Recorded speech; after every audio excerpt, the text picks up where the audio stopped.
Hello! I've been telling people that I've put a garden in this year, and this is kind of my first real serious effort. So I thought I'd post a video to let everybody know, or let everybody see how it's going. Just so you know what we started with, it was pretty much this. It was a field. There was no trees or anything. It was all flat, but it was a field. And here, of course, is the tools that have been doing all the real work. That's a tractor I got off my brother, and when I bought it off him, it included some attachments, including this tiller, which is really the one that's had all the hard work. When we first cut up this sod, boy, it was pretty tough. Over in this part here, that's my scarecrow to try and keep the deer away. It's been mediocrely to not very successful. In this part here, we've got 7 rows of corn going. I guess they're about, I don't know, 35 or so feet long. Then I've tilled out quite a bit of the field because I'm figuring in the future I'll use it. But this is my first year, and this year was more about preparing the soil than anything else. Over there we have our potato patch. I started off with about 200 plants, or started 200 plants, about 190-ish actually came through, half for red Pontiacs and half for Yukon Gold. Our tomato plants, we've got about 28 potato plants. My neighbor over there gave me a pepper plant, so I thank him very much. I also had 16 cucumber plants going, but I made a bit of an error this year in underestimating the amount of water the garden actually needs. So I've been trying to fix that.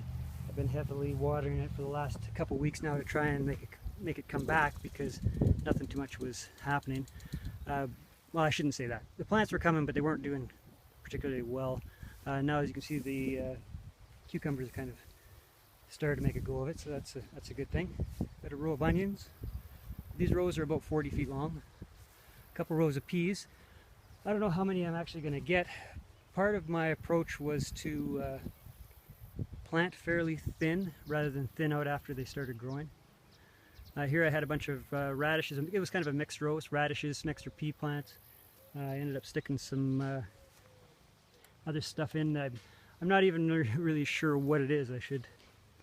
Maybe there's an expert out here. It kind of looks like cabbage leaves, but it's a bulb type plant, and it kind of looked funny, but I don't know what it's going to turn into.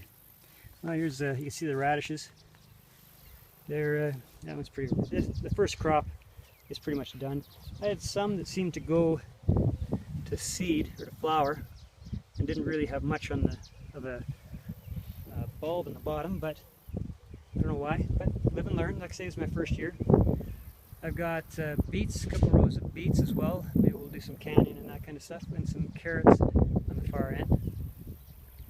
Oh, and another thing I did was I put sunflowers around the outer edge, trying to see if they would grow, see what happened there. These are what the deer like. Fortunately, they haven't eaten my beets yet. They've eaten quite a few of the tops off. Oh, it's really bad. I put them all the way around to that little white shed over there. It's not really, not the greenhouse, but the little shed. But all those ones were taken off. My other scarecrow. Oh, and there's my other official scarecrow. It's a motion sensor with a sprinkler on, so if the deer come around, hopefully it'll scare them off. But as you can see, over here I've got my first sunflower is coming out. So let's have a look at this guy. So there you go. I've got a sunflower. I guess it can be considered successful. Yeah, it looks like the red Pontiacs flowered more quickly than the Yukon Golds, but the Yukon Golds are starting to flower too. That post there in the center kind of separates them. The red Pontiacs didn't do as well. I'm not sure if it's because of the type of climate we had. It was so hot this year or what, or I didn't get enough water on them. I haven't really been watering the potatoes as much. I understand you're not supposed to. But I'm not as concerned about the plant as I am as what am I going to get for potatoes. So time will tell on that one. So that was my garden experience for this year. Well, I learned quite a bit, and we'll probably do quite a few things different next year, but we got her done this year.